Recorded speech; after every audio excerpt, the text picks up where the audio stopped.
No,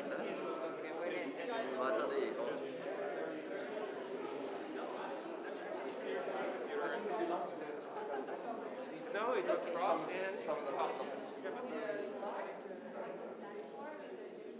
great, sorry. I didn't catch your name. My name is Courage is a much celebrated and glorified virtue or notion, but it's also very elusive.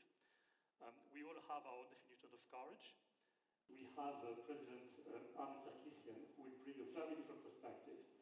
I think it takes courage to be a political leader today, but that's not the reason why we invited you. Well, thank you, Thierry. I'm president of a country that last year had a war. That war was Azerbaijan for 44 days, and it was not only a war with Azerbaijan, who was bigger, richer, better equipped, but also that Azerbaijan was fighting with an open support of Turkey.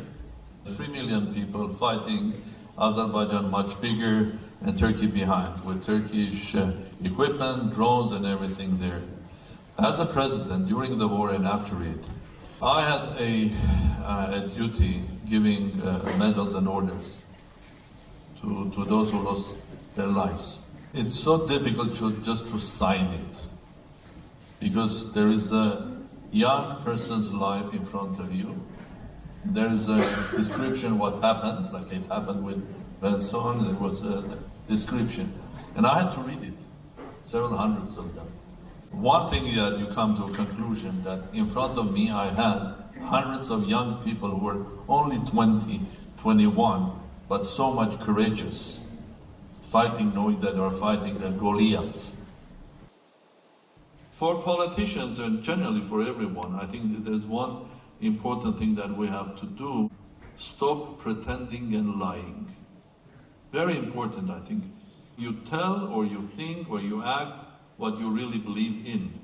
And the most important thing, I think you have to stop lying to yourself. In our own lives, both individual lives and also political lives, see in our new world too much of people pretending rather than being honest and not lying. So we have a lot of world problems because politicians, NGOs, individual people, business people, social people, cultural people, they are not honest. I think to basically fight fear and be courageous, one of the courageous things is don't lie. And first of all, don't lie to yourself. Thank you so much. Adversity and uncertainty. People may change to be courageous and make change. So that's the main question which interests me. Thank you, Armand. I think it's a question for both Gérard. Temerity, recklessness, and lucidity. It's a very elaborate definition. Thank you. So, Gérard, why don't you take 10 minutes?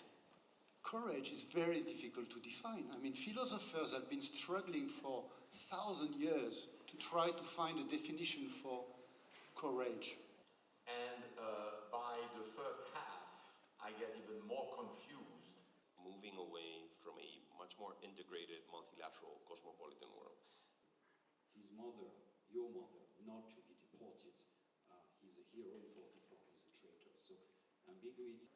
And so we need a complete rethink. I'll stop there. Complete rethink. Thank you. Thank you very much. Christopher. I run a startup. I wanted to ask you which is the most beautiful nature reserve. Because you want to interpret and there is When I was raised, it was instead of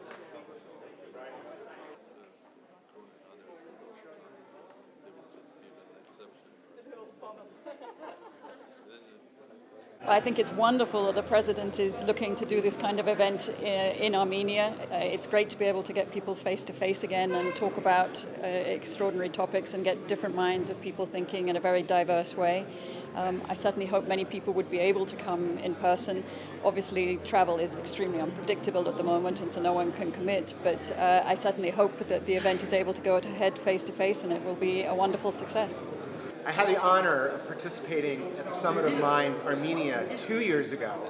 Obviously met a bunch of wonderful people, had an incredible experience, and can't wait to get back.